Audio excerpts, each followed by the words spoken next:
हर पूनम की रात को शिवानी का असली नागिन रूप सामने आता था, पर इस बार जब वो बहू की जिम्मेदारियां निभा रही थी तो उसे ध्यान ही नहीं रहा कि आज पूनम की रात थी और वो अपने असली रूप में आने लगी थी।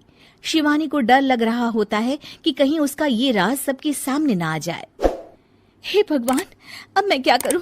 अगर किसी को पता चल गया कि मैं एक नागिन हूं तो मुझे इस घर से ये लोग निकाल देंगे और चंदन, वो तो मुझसे नफरत करने लगेंगे। तभी रमा रसोई में आ जाती है और शिवानी अपनी सास को आता हुआ देख घूंघट कर लेती है। बहू, तू यहाँ क्या कर रही है इतनी देर से? तभी रमा देखती है कि शिवानी ने घूंघट किया होता है। अरे बहू, ये तूने अचानक से घूंघट क्यों कर लिया? कुछ नहीं सासू माँ, वो मेरी ना सहेली का फोन आया था अभी।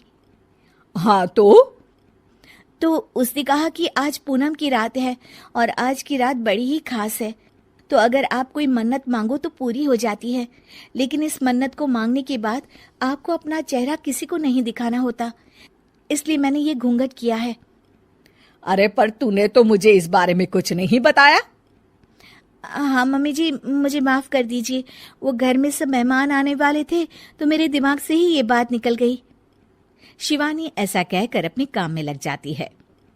रमा मन में सोचती है, बड़ी ही अजीब सी बात है ये, ऐसी ऊट पटांग मन्नत कौन मांगता है भला? और शिवानी मन में सोचती है, बस कैसे भी करके 12 बजे तक मुझे अपने असली रूप को छुपाना है। अच्छा चलो फिर ऐसे ही चलो, मेरी सहेलियां जा रही हैं, उनसे विदा ले लो। ठीक है मम्मी जी, पर ये घूंघट। हाँ, मैं समझा दूंगी उन्हें कि तुम्हारी ये कुछ अनोखी सी मन्नत है। शिवानी अपनी सास के पीछे चल रही होती है, पर उसका निचला शरीर अब नागिन का रूप ले लेता है। वो मन में सोचती है, हे भगवान, अब मैं क्या करूं? ऐसे तो मैं बाहर नहीं जा सकती, मुझे यहाँ से जाना ही पड़ेगा। रमा पीछे मुड़कर देखती है तो शिवानी गायब होती है। रमा ये देखकर चौंक जाती है कि आखिर शिवानी कहाँ चली गई अचानक से। बहू, कहाँ चली गई ये अचानक से? मेरे पीछे ही तो आ रही थी। शिवानी छत पर खड़ी होती है और घबरा रही होती है कि अगर वो पार्टी में वापस नहीं गई तो उसका राज खुल जाएगा। वो चंद्र देवता से प्रार्थना करने लगती है, हे चंद्र देवता, मेरे असली रूप को आज किसी के सामने मत आने दीजिए। मैं इस परिवार से बहुत प्यार करती हूँ और मैं यहीं रहना चाहती हूँ। चंद्र देवता प्रकट हो जाते हैं। अगर तुम यही चाहती हो शिवानी, तो मैं तुम्हें इंसान के शरीर में हमेशा के लिए परिवर्तित कर देता हूँ, पर फिर तुम एक नागिन भी नहीं रहोगी और तुम्हारी सारी शक्तियां छीन जाएगी। मैं यहाँ इस घर की बहू बनकर ही रहना चाहती हूँ चंद्र देवता, आप मेरे शरीर को इंसानी रूप में परिवर्तित कर दीजिए। चंद्रदेव शिवानी को एक इंसान बना देते हैं और वो अब नागिन नहीं रहती। वो जल्दी से नीचे पार्टी में जाती है।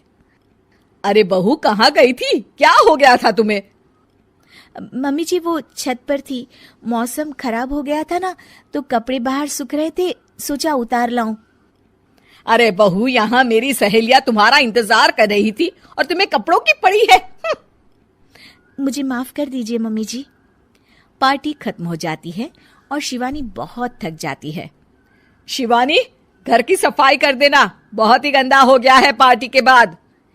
जी मम्मी जी। शिवानी इतनी थकान के बाद भी घर की सफाई में लग जाती है। सच में एक सामान्य बहू बनना भी बड़ी ही मुश्किल का काम है।